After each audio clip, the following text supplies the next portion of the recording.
সামি'তু রাসূলুল্লাহি সাল্লাল্লাহু আলাইহি ওয়াসাল্লাম ইয়াকুল, আমি আল্লাহর নবীকে বলতে শুনেছি, ইয়াহশুরুল্লাহুল ইবাদা উরাতান গুরলা বুহমান, কিয়ামতের ময়দানে আল্লাহ রাব্বুল আলামিন তার সমস্ত বান্দাদেরকে উপস্থিত করবেন পুরাবস্থায়, উরাতান বিবস্ত্র অবস্থায়, শরীরের মধ্যে কোনো পোশাক থাকবে না, কোনো কাপড় থাকবে না। গুরলা, পৃথিবীতে যখন একজন ব্যক্তি জন্মগ্রহণ করে সে যেমন খতনাবিহীন থাকে, খতনা করা ছাড়া কিয়ামতের দিন আল্লাহ রাব্বুল আলামিন প্রত্যেকটা ব্যক্তিকে উপস্থিত করবেন। আর একটি অবস্থা হলো বুহমান অবস্থায় উপস্থিত করবেন।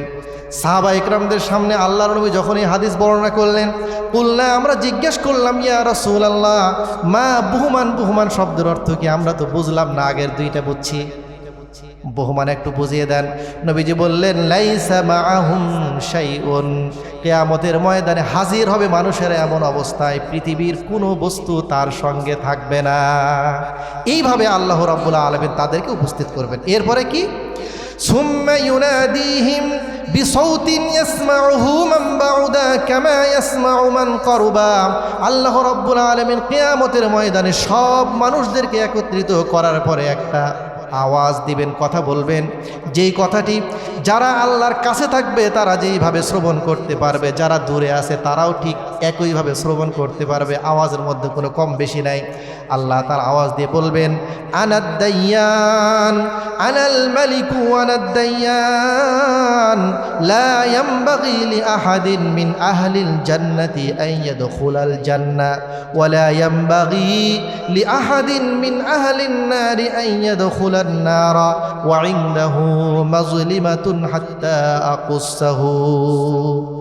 নবীজি বলেন, আল্লাহ তাআলা সব মানুষদেরকে একত্রিত করার পরে বলবেন, আমি কেবলমাত্র বাদশাহ, আমি কেবলমাত্র বিচারক, আমি ছাড়া আর কোনো বিচারক নাই, বাদশাও নাই। এরপরে আল্লাহ তাআলা বলবেন, যারা জান্নাতি হবে তাদের জন্য অনুমতি নাই জান্নাতে প্রবেশ করার, যারা জাহান্নামী হবে তাদেরও অনুমতি নাই জাহান্নামে যাওয়ার, নিয়ে যাওয়া হবে না জাহান্নামে। কতক্ষণ পর্যন্ত? যতক্ষণ পর্যন্ত তাদের পরস্পরের মীমাংসা শেষ না হবে। হাত্তা লাতমাতা, এমনকি পৃথিবীর মধ্যে যদি কেউ একজন আরেকজনকে একটা থাপ্পড়ও দেয়, ওই থাপ্পড়ের প্রতিশোধ যতক্ষণ পর্যন্ত বিচার না হবে ততক্ষণ পর্যন্ত জান্নাতীরাও জান্নাতে যেতে পারবে না, আর জাহান্নামীরাও জাহান্নামে যেতে পারবে না।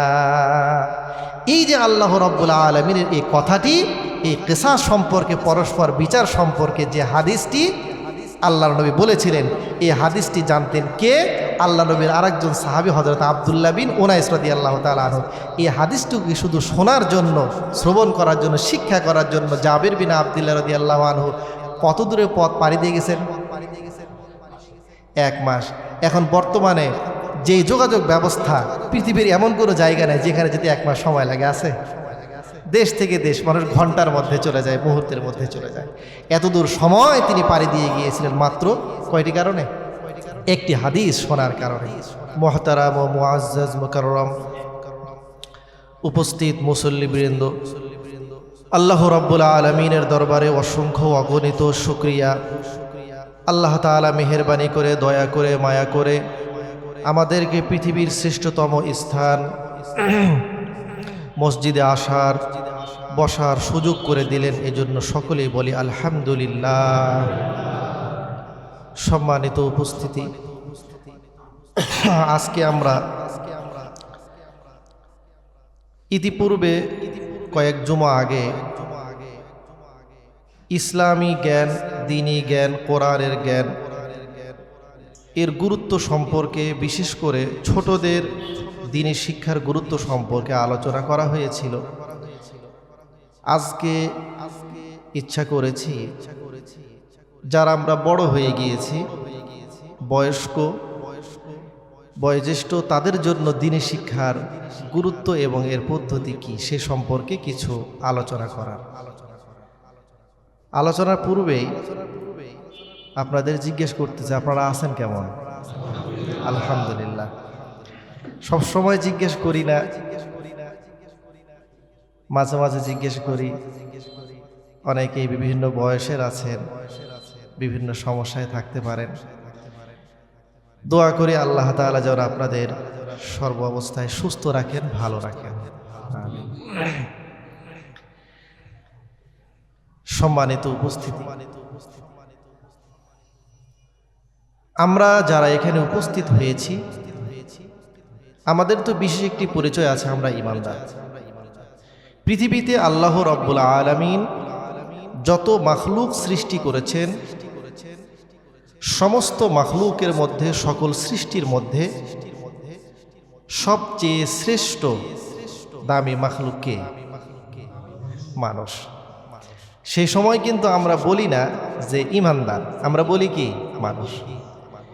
এর মানে হচ্ছে একজন ব্যক্তি যদি মানবরূপে জন্মগ্রহণ করে, সে যে অবস্থাতেই থাকুক না কেন, তার ইমানি অবস্থা যে রূপেই থাকুক না কেন, সে ঈমানদার হোক বেঈমান হোক, যে অবস্থাতেই থাকুক, মানবরূপে জন্মগ্রহণ করার কারণে আল্লাহ রাব্বুল আলামিন তাকে মানুষ হিসাবে সৃষ্টি করার কারণে অন্যান্য সকল মাখলুকের চেয়ে তার একটি আলাদা সম্মান মর্যাদা আল্লাহ রাব্বুল আলামিন তাদেরকে দিয়েছেন। আল্লাহ তাআলা সূরা বনী ইসরাঈলের মধ্যে সে কথাটি বলেছেন। আল্লাহ তাআলা বলেন কি? ওয়ালাকাদ কাররামনা বনী আদম ওয়া হামালনাহুম ফিল বাররি ওয়াল বাহর ورزقناهم من الطيبات وفضلناهم على كثير ممن خلقنا تفضيلا। আল্লাহ তাআলা বলেন ওয়ালাকাদ কাররামনা বানি আদম, আদমের সন্তানদেরকে। আদমের সন্তান কি শুধু ঈমানদারেরা? সকলেই। আদমের সন্তান অর্থাৎ মানব জাতি, এদেরকে আমি সম্মান দান করেছি। এর কিছু পরে আল্লাহ তাআলা বলেন ওয়াফাদ্দালনাহুম আলা কাসীরিম মিম্মান খালাকনা তাফদীলা, আমি যেই সকল বস্তু সৃষ্টি করেছি বহু মাখলুকের উপরে এদের শ্রেষ্ঠত্ব মর্যাদা আল্লাহ রাব্বুল আলামিন দান করেছেন। সুবহানাল্লাহ। সাধারণ মানুষ, সব মানুষ সকল মাখলুকের চেয়ে শ্রেষ্ঠ। এই মানব জাতিদের মধ্যে থেকে আরো বেশি সম্মান, ইজ্জত, মর্যাদা আল্লাহ রাব্বুল আলামিন তাদেরকে দান করেছেন যারা ঈমানের দৌলত নিজেদের অন্তরের মধ্যে ধারণ করেছে। সাধারণ অন্যান্য মানুষদের তুলনায় ঈমানদারদের সম্মান মর্যাদা আল্লাহ তাআলার কাছে আরো বহু গুণে বেশি। এই ঈমানদারদের মধ্যে থেকেও আবার আল্লাহ রাব্বুল আলামিন যাদেরকে দ্বীনের জ্ঞান দান করেছেন, কোরআনের জ্ঞান দান করেছেন, ইসলামের জ্ঞান দান করেছেন, ঈমানদারদের মধ্যে থেকে তাদের মর্যাদা আরো বহু গুণে আল্লাহ রাব্বুল আলামিন বাড়িয়ে দিয়েছেন। সুবহানাল্লাহ বলবেন না? আল্লাহ তাআলা সূরা মুজাদালার মধ্যে সে কথা বলেন, ইয়ারফাইল্লাহুল্লাযীনা আমানু মিনকুম ওয়াল্লাযীনা উতুল ইলমা দারাজাত ওয়াল্লাহু বিমা তা'মালুনা খাবীর। আল্লাহ তাআলা বলছেন ইয়ারফাইল্লাহুল্লাযীনা আমানু মিনকুম, তোমাদের মধ্যে থেকে যারা ঈমান আনয়ন করেছে, ঈমানের গুণে গুণান্বিত হয়েছে, ঈমানের দৌলত যারা নিজেদের মধ্যে ধারণ করেছে, আল্লাহ রাব্বুল আলামিন তাদের মর্যাদা বাড়িয়ে দিয়েছেন। ওয়াল্লাযীনা উতুল ইলমা দারাজাত, শুধু তাই নয় বরং ঈমানদারদের মধ্যে থেকে যাদেরকে জ্ঞান দেওয়া হয়েছে, ইলম দেওয়া হয়েছে, দ্বীনের জ্ঞান, ইসলামের জ্ঞান যাদেরকে দেওয়া হয়েছে, আল্লাহ রাব্বুল আলামিন তাদের ক্ষেত্রে বলেন দারাজাতুন মানে হলো এক স্তর, দারাজাত বহুবচন।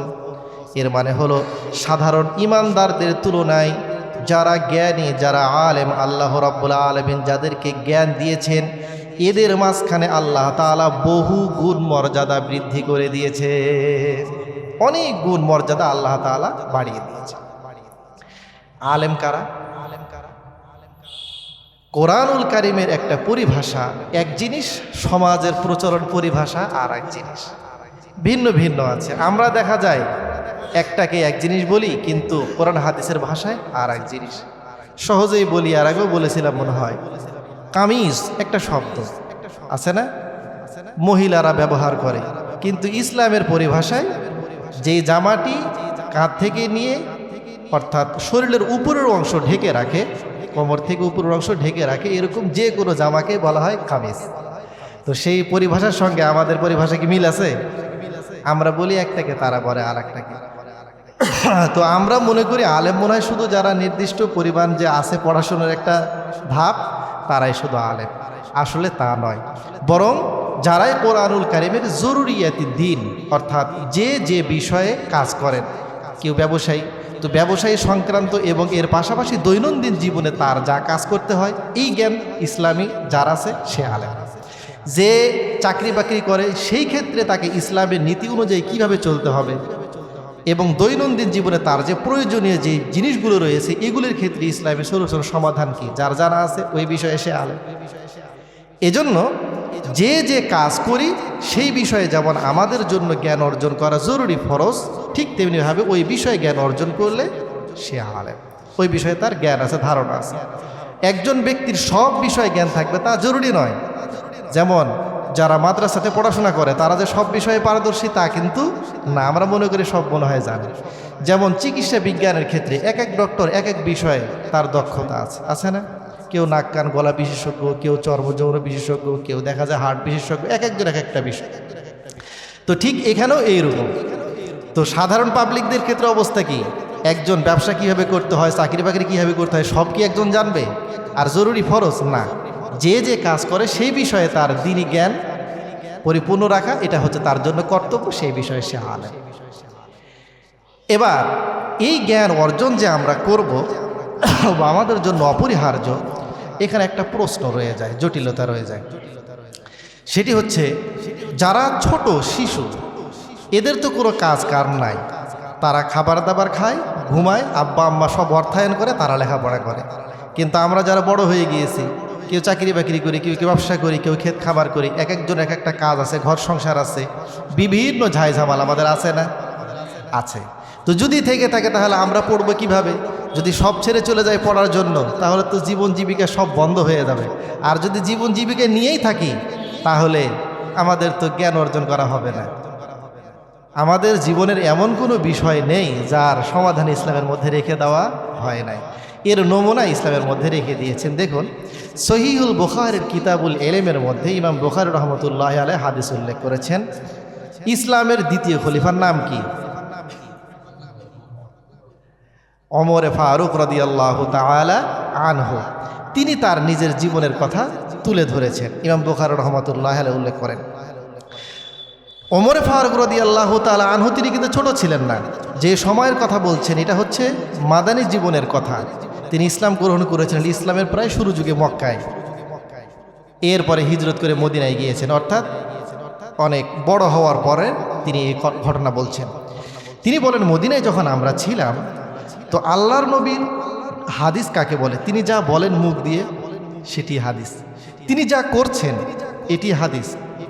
তার সামনে কেউ কোনো কাজ করেছে নবীজি কিছু বলেন নাই সেটিও হাদিস। অর্থাৎ তিনি যা বলেন, যা করেন, যা দেখে সমর্থন করেন সব কিছুই কি হাদিস। তো আমাদের যেমন ক্লাসে নির্ধারিত একটা সময় আছে 1 ঘন্টা 40 মিনিট 45 মিনিট, এই সময় আমরা পড়াই। রসুলের জীবনে যদি সবই হাদিস হয় তাহলে নবীজির জীবনের ক্লাসের সময় কতক্ষণ? 24 ঘন্টা। তিনি 24 ঘন্টার মধ্যে যা বলেন যা করেন সবই হাদিস। এখন রসুলের এই হাদিসগুলো আমরা সংরক্ষণ করব কিভাবে? আমাদের তো ব্যবসা বাণিজ্য আছে, ঘর সংসার আছে, সব কিছু আছে। তখন আমি আর আমার একজন বন্ধু ছিল খুব ঘনিষ্ঠ, আল্লাহ নবীর আর একজন সাহাবী হজরতে ইতবান বিন মালিক রাদিয়াল্লাহু তাআলা আনহু। তিনি মদিনার একটু পাশে থাকতেন, মদিনার পাশে তিনি বসবাস করতেন। আমি আর সে একদিন পরামর্শ করলাম যে কি করা যায়, আল্লাহ নবীর এই হাদিসগুলো আমরা সংরক্ষণ করব কিভাবে, রসুলের কথাগুলো শুনবো কিভাবে। তো দুইজন মিলে পরামর্শ করে যে সিদ্ধান্ত হলো সেই সিদ্ধান্তের কথা তিনি বলছেন। وَكُنَّا نَتَنَاوَبُ النُّزُولَ عَلَى رَسُولِ اللَّهِ صَلَّى اللَّهُ عَلَيْهِ وَسَلَّمَ ينزل يوما وأنزل يوما فإذا نزلته جئته بخبر ذلك اليوم من الوحي وغيره وإذا نزل فعل مثل ذلك। ওমর রাদিয়াল্লাহু আনহু তিনি বলেন আমি আর আমার ওই যে খুব ঘনিষ্ঠ একজন বন্ধু ইতবান বিন মালিক, দুইজন মিলে পরামর্শ করে আমরা পালা নির্ধারণ করলাম। পালা নির্ধারণ করার পর আমি বললাম, একদিন আমি আল্লাহর রসুলের দরবারে আমি থাকব, তুমি তোমার মতো তোমার ব্যক্তিগত কাজ পূরণ করবে, ঘর সংসার দেখাশোনা করবে। আমি আল্লাহর নবীর দরবারে যেই দিন থাকব, সকাল থেকে সন্ধ্যা পর্যন্ত নবীজি যা বলেন সব কিছু আমি শুনবো, মুখস্থ করব।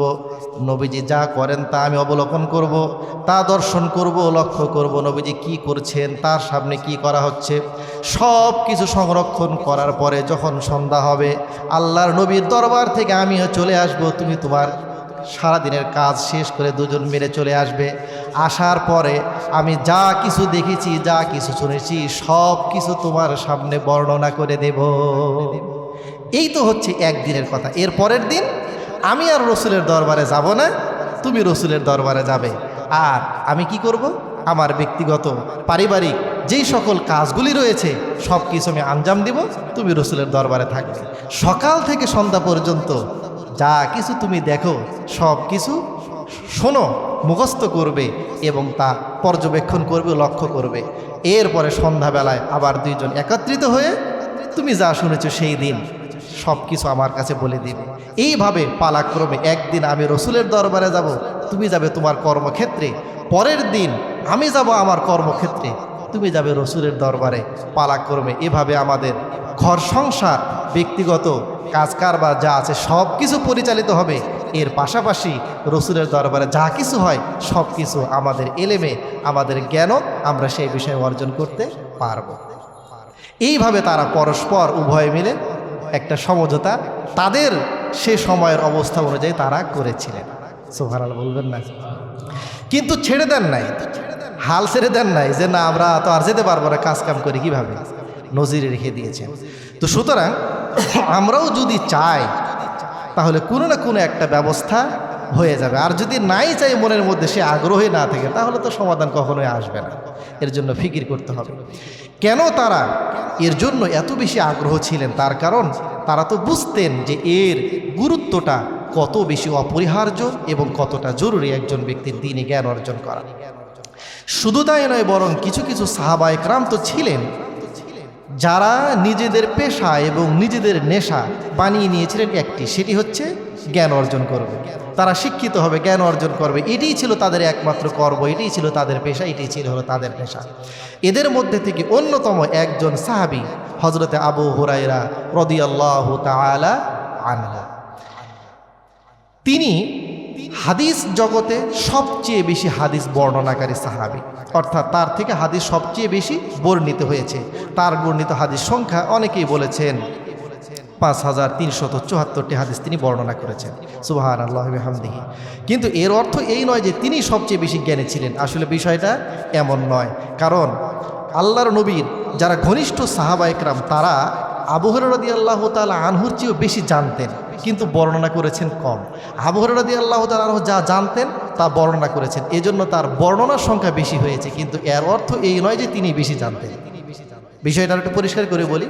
যেমন দেখুন, সিদ্দিক আকবর আবু বকর রাদিয়াল্লাহু তাআলা আনহু তিনি রসুলের সহচর্যে বেশি থেকেছেন। ওমর ফারুক রাদিয়াল্লাহু তাআলা আরও বেশি থেকেছেন, সুতরাং বেশি জানতেন রসুলের সব কিছু সম্পর্কে। কিন্তু তারা যেহেতু পরবর্তীতে আল্লাহর নবীর পরবর্তীতে রাষ্ট্রীয় বিভিন্ন দায় দায়িত্বের কারণে এবং হায়াতও পেয়েছিলেন স্বল্প, যার কারণে তারা যা জানতেন সব কিছু মানুষদের সামনে বর্ণনা করার সুযোগ পান নাই। কারণ এক একজন এক এক পেশায় নিয়োজিত থাকেন। রাষ্ট্রীয় বিভিন্ন দায় দায়িত্ব থাকলে সে সময় তিনি ক্লাস করাবেন, পড়াবেন, মানুষদেরকে বলবেন, এই সুযোগ তো তাদের থাকে না। এজন্য তাদের থেকে বর্ণনার সংখ্যা কম, আমরা পেয়েছি কম, কিন্তু এর অর্থ এই নয় যে তারা আবার জানতেন কম। কথাকে বোঝাতে পেরেছি? আর আবু হুরায়রা রাদিয়াল্লাহু তাআলা আনহু তার যেহেতু অন্য কোনো ব্যস্ততা তার ছিল না, তিনি এটাকে একমাত্র তার পেশা বানিয়েছিলেন, এজন্য তিনি অন্য কোনো কাজে জড়াতেন না, এই কাজে নিয়োজিত থাকতেন। এজন্য তার থেকে হাদিসের সংখ্যা বর্ণিত হয়েছে সবচেয়ে বেশি। তো বেশি যখন বর্ণনা করেছেন, জানতেন কি তাহলে খুবই কম? না, তিনি জানতেনও বেশি। কিভাবে জানলেন এত কিছু? তার কারণ হচ্ছে মসজিদে নববীর একটি নির্ধারিত জায়গা ছিল যেটিকে বলা হয় সুফা। সেই জায়গার মধ্যে বেশ কিছু সাহাবা একরাম এরা বসবাস করতেন, থাকতেন। এদের ঘর দুয়ারও ছিল না, খাবার দাবারের ব্যবস্থা ছিল না, যাদেরকে বলা হয় আসহাবে সুফা।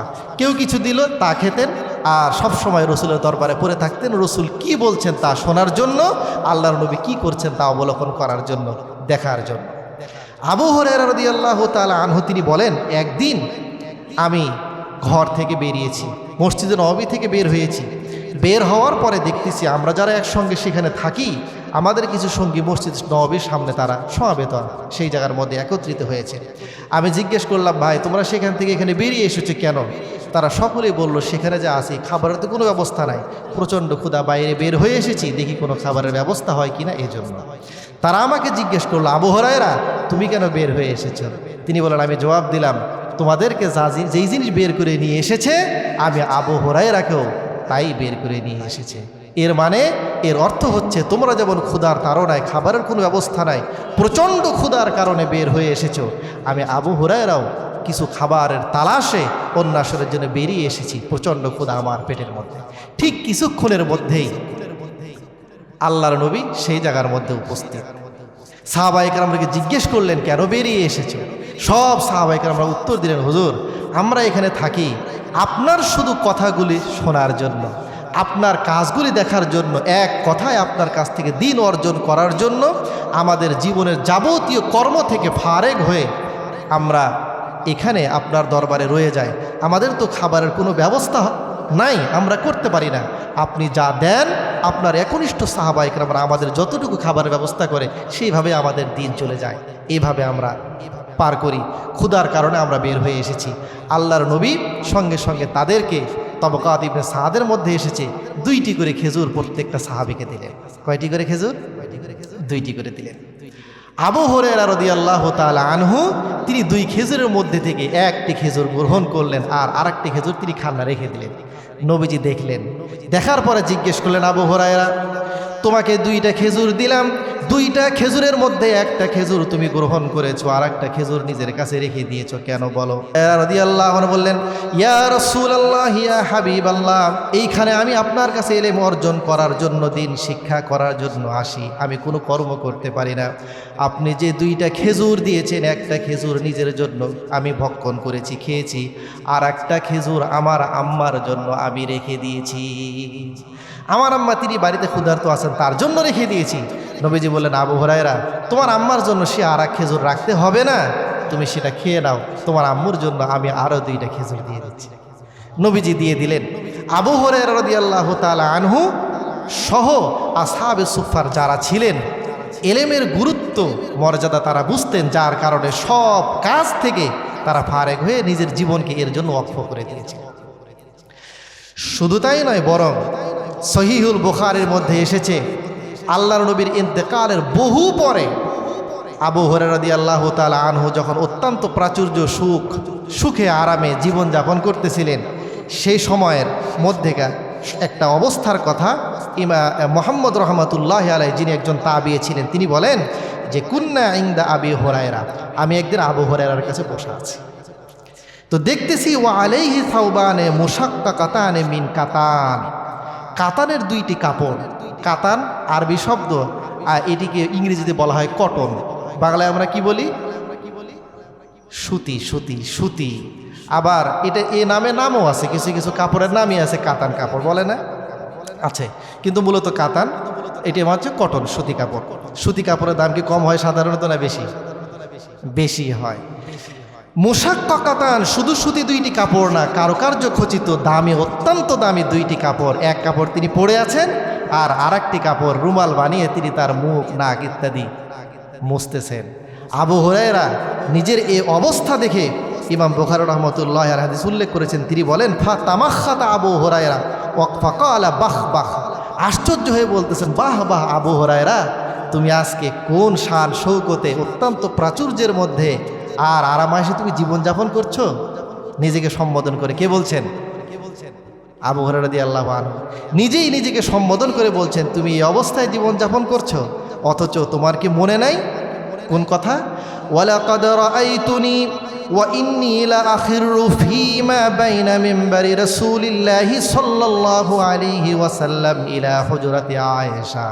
তোমার জীবনের একটি সময় ছিল, যেই সময় আল্লাহর নবীর যে হুজরা ছিল আয়েশা সিদ্দিকা রাদিয়াল্লাহু তাআলা আনহার ঘর, ওই ঘর আর মসজিদে নববীর মাঝখানে তুমি এক জায়গায় পড়ে থাকতে।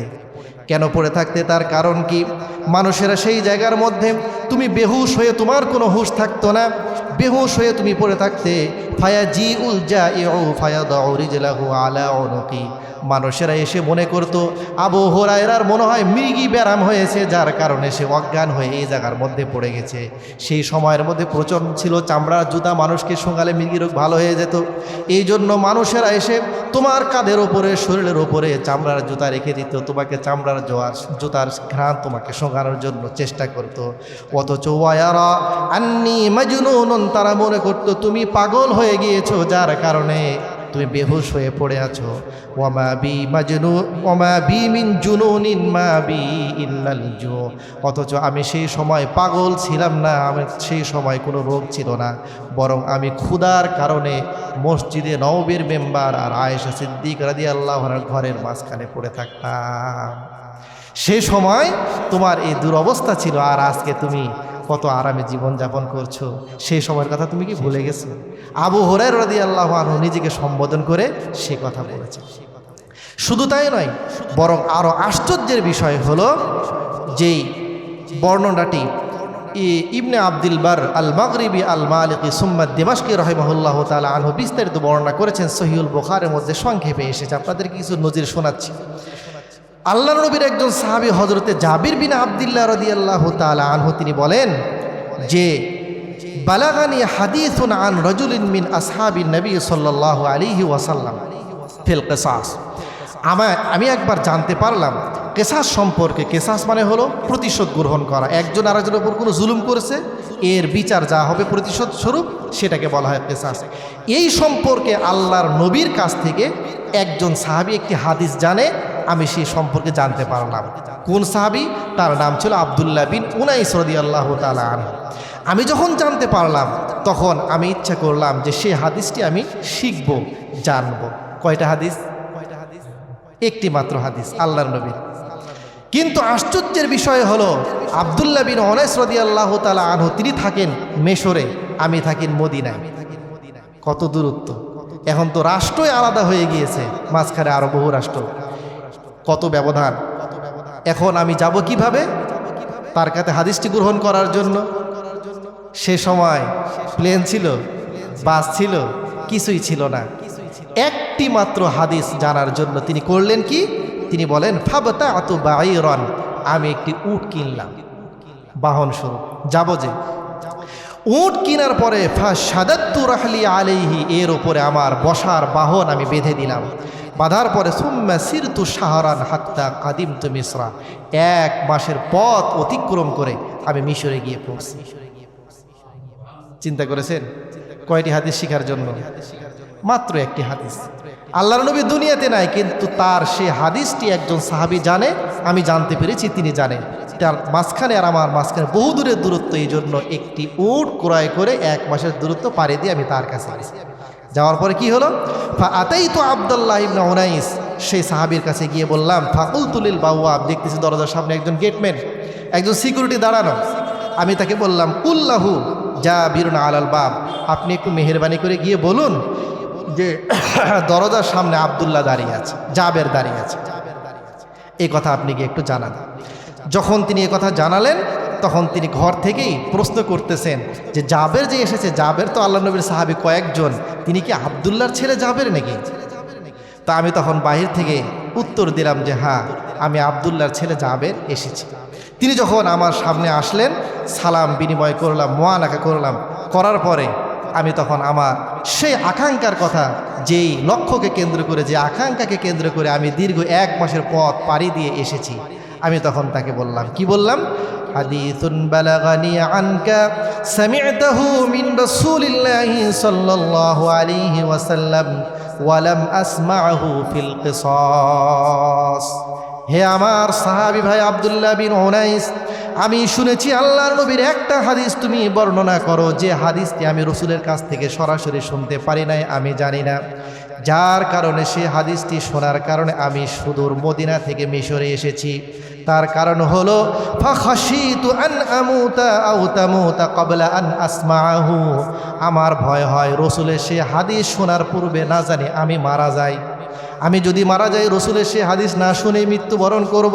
আও তামুতা ক্বাবলা আন আসমাআহু, অথবা সে হাদিসটি আমি তোমার কাছ থেকে শোনার পূর্বে তুমি দুনিয়া থেকে বিদায় হয়ে যাও। যদি তুমি মারা যাও তবু আমি শুনতে পাবো না, আর যদি আমি মারা যাই তবু আমি সে হাদিসটি শুনে মৃত্যুবরণ করতে পারবো না। এ ভয়ে আমি মদিনা থেকে 1 মাসের পথ পাড়ি দিয়ে তোমার কাছে এসে উপস্থিত হয়েছি। আব্দুল্লাহ বিন উনাইস রাদিয়াল্লাহু তাআলা আনহু যখন এই কথা শুনলেন, শোনার পরে তখন বললেন, ঠিক আছে, তাহলে তুমি যে উদ্দেশ্যে এসেছো আমি তোমাকে সে হাদিসটি বর্ণনা করে এবার শুনিয়ে দিই। এবার তিনি হাদিস বর্ণনা করা শুরু করলেন। বললেন কি, সামিআতু রাসূলুল্লাহি সাল্লাল্লাহু আলাইহি ওয়াসাল্লাম ইয়াকুল, আমি আল্লাহর নবীকে বলতে শুনেছি, ইয়াহশুরুল্লাহুল ইবাদা উরাতান গুরলা বুহমান, কিয়ামতের ময়দানে আল্লাহ রাব্বুল আলামিন তার সমস্ত বান্দাদেরকে উপস্থিত করবেন কোন অবস্থায়, উরাতান বিবস্ত্র অবস্থায়, শরীরের মধ্যে কোনো পোশাক থাকবে না, কোনো কাপড় থাকবে না। গুরলা, পৃথিবীতে যখন একজন ব্যক্তি জন্মগ্রহণ করে সে যেমন খতনাবিহীন থাকে, খতনা করা ছাড়া, কিয়ামতের দিন আল্লাহ রাব্বুল আলামিন প্রত্যেকটা ব্যক্তিকে উপস্থিত করবেন। আর একটি অবস্থা হলো বুহমান অবস্থায় উপস্থিত করবেন।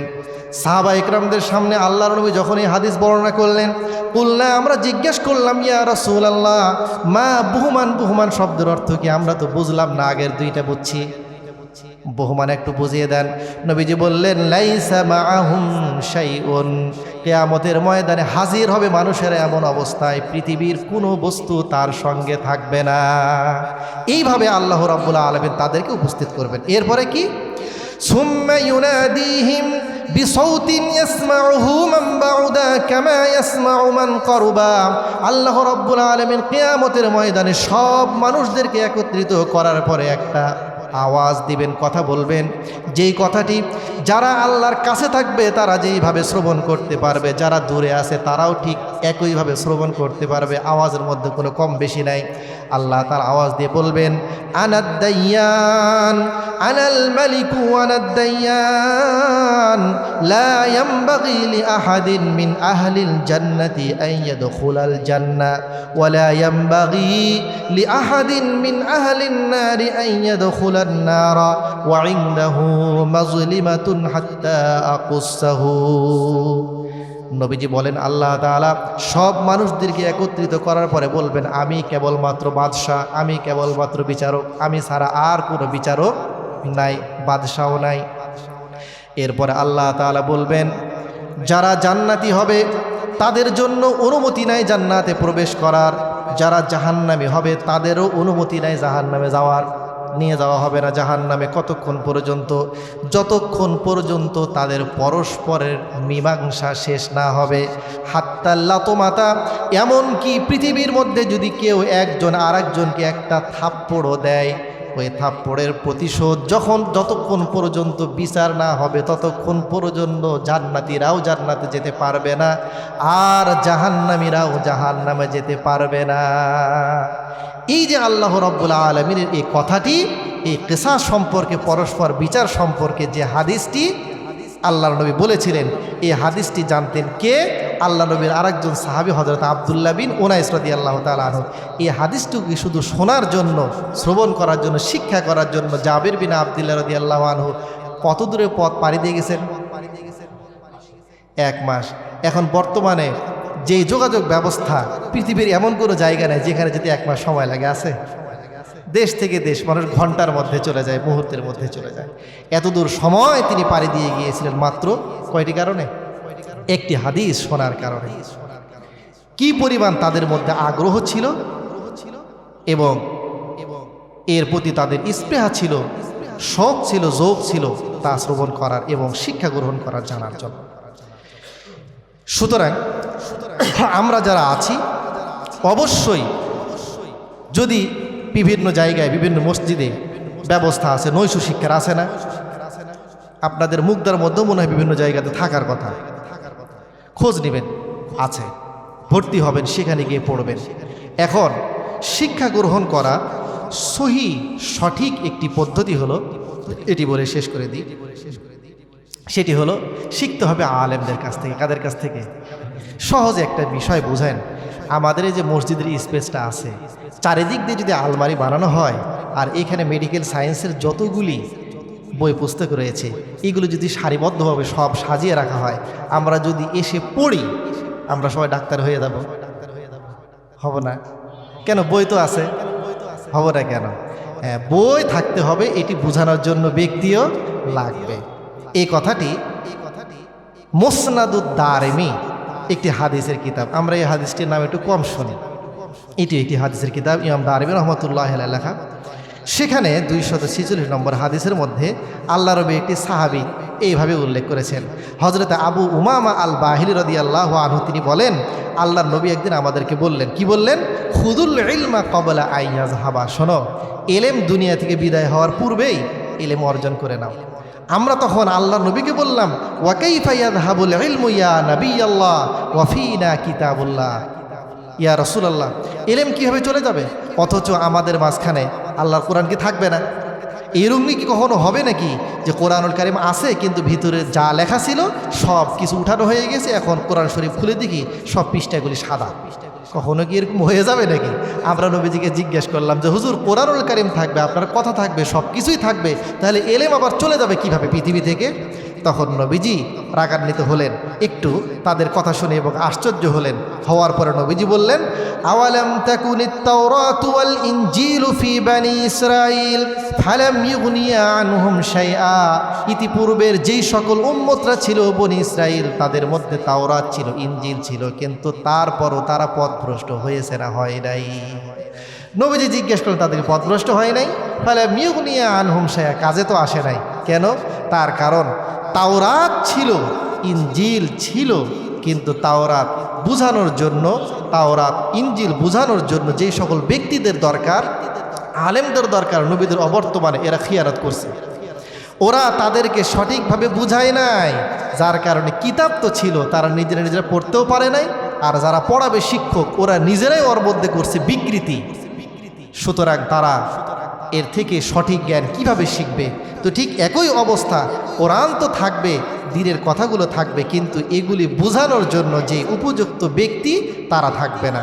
নবীজি বললেন, ইন্না যাহাবাল ইলমি আন ইয়াযহাবা হামালাতুহু, ইন্না যাহাবাল ইলমি আন ইয়াযহাবা হামালাতুহু।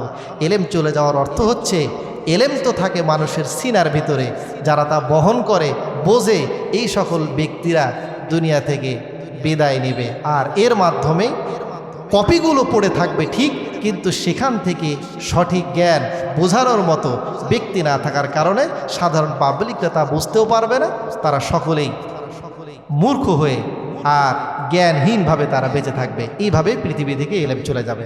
এজন্য সহিহুল বুখারীর আরেকটি হাদিসের মধ্যে নবীজি বলেছেন, ইন্নাল্লাহা লা ইয়াকবাজুল ইলমা ইনতিজাআন ইয়ানতাজিউহু মিনাল ইবাদ, মানুষের রাত্রে ঘুমাইছে আর সকালবেলা দেখতেছি কিচ্ছু আমার মনে নাই, সব ভুলে গেছি। এইভাবে আল্লাহ তাআলা জ্ঞান যে উঠিয়ে নেবেন বিষয়টি এমন নয়। ওয়ালাকিন ইয়াকবাজুল ইলমা বিকবজিল উলামা, ইলমকে উঠিয়ে নেওয়া হবে ওলামাদেরকে পৃথিবী থেকে নিয়ে যাওয়ার মাধ্যমে। হাত্তা ইদা লাম ইউবকি আলিমান, যখন পৃথিবীতে কোনো বিজ্ঞ আলেম থাকবে না, অবস্থা কী হবে মানুষদের? ইত্তাখাদান নাসু রুউসান জুহালা, যারা মূর্খ থাকবে আলেমদের বেশ ধারণ করবে, মানুষেরা মনে করবে এরাই তো মনে হয় বড় আলেম, কিন্তু আসলে ওদের মধ্যে কোনো এলেম নাই। ফলে কি হবে? ফাআফতাউ বিগাইরি ইলমিন ফাদাল্লু ওয়া আদাল্লু, না জেনে মানুষদেরকে বলবে, নিজেরাও পথভ্রষ্ট হয়েছে, মানুষদেরকে না বলে বলার কারণে মানুষদেরকে পথভ্রষ্ট করেছে, নিজেরাও গোমরা, মানুষদেরকে করলো গোমরা, পথভ্রষ্ট করলো। এজন্য ইলম শিখতে হবে আলেমদের কাছ থেকে। এর পদ্ধতি বিভিন্ন হতে পারে, এটা কোনো নির্দিষ্ট পদ্ধতি ইসলামের মধ্যে নেই, বরং যে কোনো পদ্ধতিতে যুগের সঙ্গে মিল রেখে সে পদ্ধতিতে আমরা অর্জন করতে পারি। যেমন ঢাকাতে ব্যবস্থাগুলো আছে, সারা বাংলাদেশে কিন্তু নাই। এই নৈশ শিক্ষার ব্যবস্থাটা বাংলাদেশে সব জায়গায় যা আছে তা কিন্তু না। এই জন্য মূল্যায়ন করা দরকার। সময়ের, আপনি সারাদিন কাজ কারবার করেন, একটু সময় বের করেন, মাগরিবের পরে অনেক জায়গায় হয়, অনেক জায়গায় ইশারের পরে হয়, সেখানে যান, সেখানে গিয়ে আপনি জরুরি দিন মৌলিক প্রয়োজনীয় বিষয়গুলি আপনি জেনে নেন। অথবা আরও একটি পদ্ধতি, যেটা এই যে বর্তমানে চলতেছে, আজকে থেকে ইজতেমা শুরু হয়েছে না, যাদের দেখা যায় যে কর্মব্যস্ততা খুবই কম, বের হতে পারেন, তো ওইখানে গেলে যদিও বলে তাবলিগ মানে সব খালি আমি মানুষদেরকে বলবো, পৌঁছাবো, আসলে কিন্তু তা নয়। বরং সেখানে গেলে যারা একদম কিছু জানে না, তাদের মৌলিক জরুরি দিন শিক্ষার একটি ব্যবস্থা করা হয় না, সেখানকার মাধ্যমেও সাধারণ মানুষ অনেক কিছু বিষয় শিখতে পারে, জানতে পারে। এইরকম বিভিন্ন পদ্ধতিতে হতে পারে, অস্বাভাবিক কোনো কিছু না। তো যেগুলি বর্তমানে প্রচলিত আছে, দাওয়াত তাবলিগ হোক, নৈশিক্ষার ব্যবস্থা হোক, অথবা ব্যক্তিগতভাবে কারো কাছ থেকে গিয়ে শিক্ষার মাধ্যমে হোক, আমরা যারা ছোটবেলায় শিখতে পারিনি এখন শিখতে পারবো না ইনশাআল্লাহ। হিম্মত করতে হবে, একটু সময় বের করতে হবে। সব কিছুর জন্য বের করতে পারি, কিন্তু এর জন্য পারি না, এটা অত্যন্ত দুঃখজনক। আল্লাহ রাব্বুল আলামিন আমাদের সকলকে যে যে বিষয়ে আছে সেক্টরে কাজ করি, সেখানকার জরুরি দ্বীনি বিষয়গুলি আমাদের জানার তৌফিক দান করুন, সকলে বলুন আমিন। এবং বর্তমান সময়ে যেই বিশ্ব ইজতেমা চলছে, অনেক দেশের বিভিন্ন স্থান থেকে মুসল্লিরা সেখানে একত্রিত হয়েছে, আল্লাহ রাব্বুল আলামিন সেটিকেও কামিয়াব দান করুক, সফলতা দান করুক। এবং এর মধ্যে যেই সকল সমস্যাগুলি রয়েছে, বিভাজনগুলি রয়েছে, আল্লাহ রাব্বুল আলামিন দূর করে দিন, সকলে বলুন আমিন।